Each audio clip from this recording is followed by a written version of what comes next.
Halo pemirsa GPR TV dari Sabang sampai Maroke, dari Miangas hingga Pulau Rote. Bertemu lagi bersama saya Mona Azharinisak dalam program Kominfo Newsroom.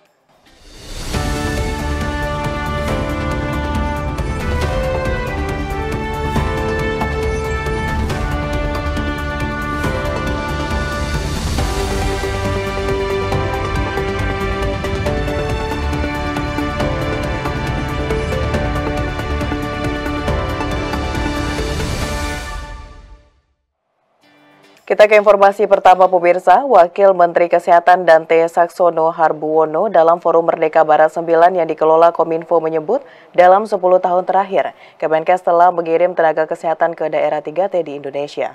Pengiriman tenaga kesehatan sejalan dengan program Jaminan Kesehatan Nasional yang bertujuan untuk pemerataan akses dan kemudahan akses kesehatan bagi masyarakat 3T.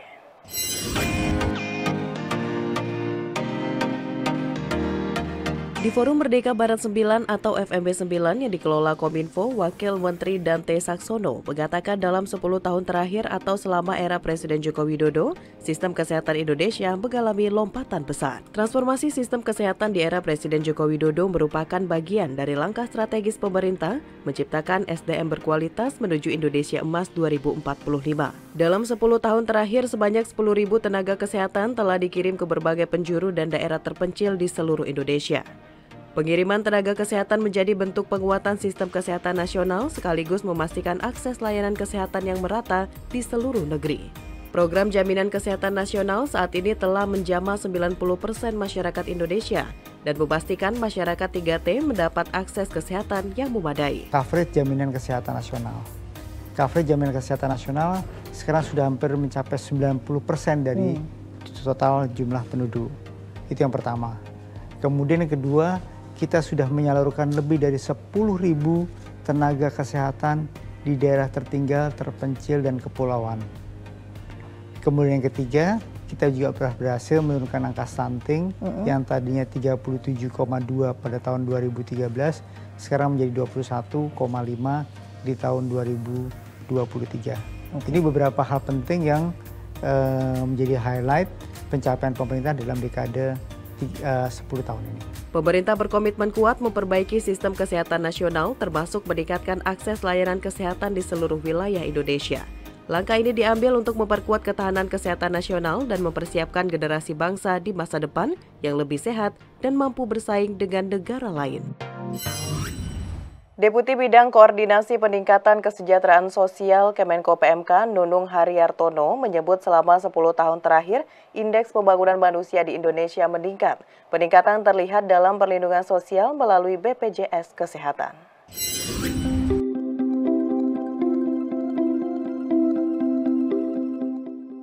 Sebagai upaya menyambut bonus demografi yang berlangsung hingga tahun 2030, pemerintah dalam 10 tahun terakhir terus memperkuat berbagai sektor seperti pendidikan, kesehatan, hingga dunia kerja demi menciptakan sumber daya manusia unggul yang siap bersaing di kancah global. Deputi Bidang Koordinasi Peningkatan Kesejahteraan Sosial Kementerian Koordinator Bidang Pembangunan Manusia dan Kebudayaan Nunung Nuryatono menyampaikan pihaknya telah membangun desain pembangunan manusia yang komprehensif.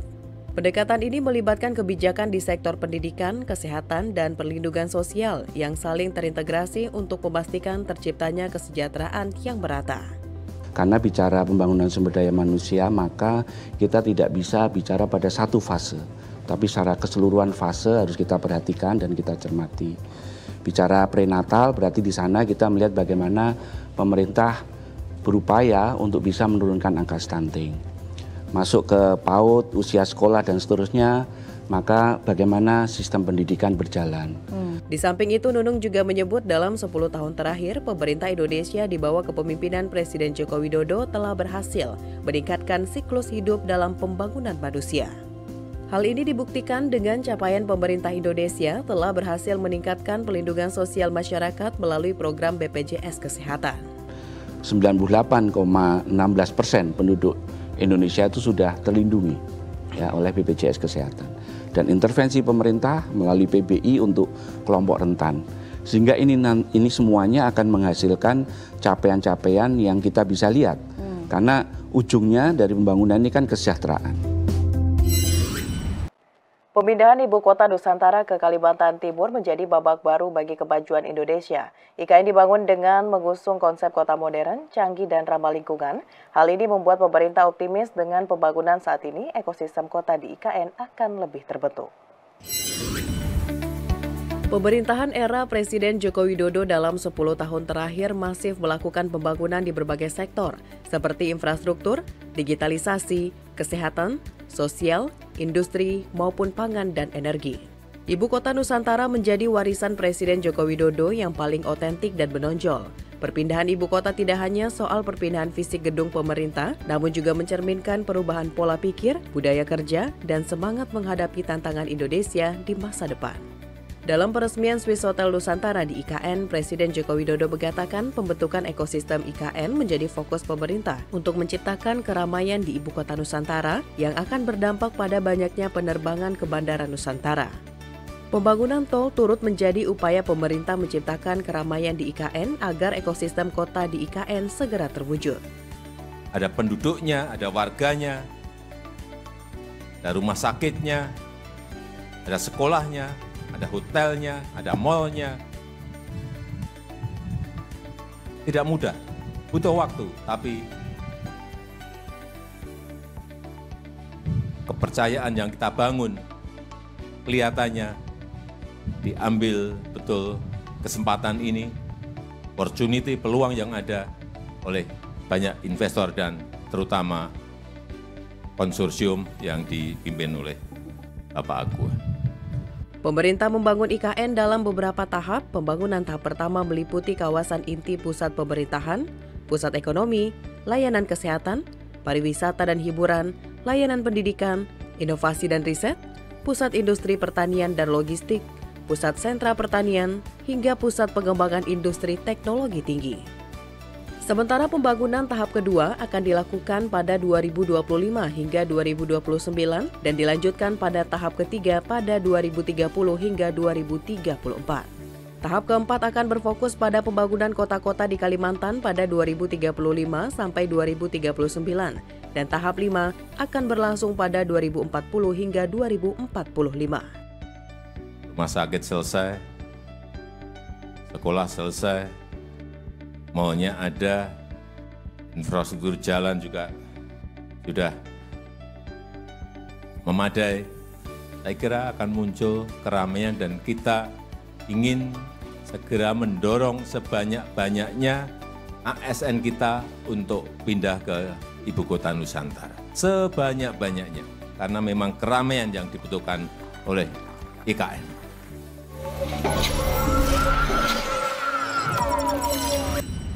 Informasi lainnya pemirsa, Kementerian Pekerjaan Umum dan Perumahan Rakyat telah menyelesaikan pembangunan 7 pos lintas batas negara atau PLBN yang tersebar di berbagai wilayah perbatasan di Indonesia. Pembangunan PLBN berdasarkan instruksi Presiden Republik Indonesia nomor 1 tahun 2019 tentang percepatan pembangunan 11 PLBN terpadu dan sarana prasarana penunjang di kawasan perbatasan.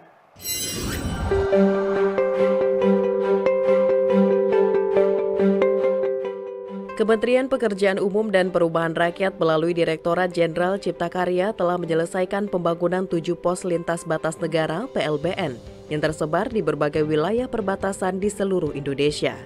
Penyelesaian PLBN ini dalam rangka menjaga kedaulatan negara, mengurangi disparitas, serta pemerataan pembangunan infrastruktur di kawasan perbatasan. Pembangunan PLBN tersebut berdasarkan instruksi Presiden Republik Indonesia nomor 1 tahun 2019 tentang percepatan pembangunan 11 PLBN terpadu dan sarana prasarana penunjang di kawasan perbatasan. Menteri PUPR Basuki Hadi Mulyono di Jakarta Rabu mengatakan pembangunan PLBN tidak hanya soal kebanggaan Indonesia, namun berfungsi sebagai pertahanan keamanan sekaligus embrio pusat pertumbuhan ekonomi baru di kawasan perbatasan.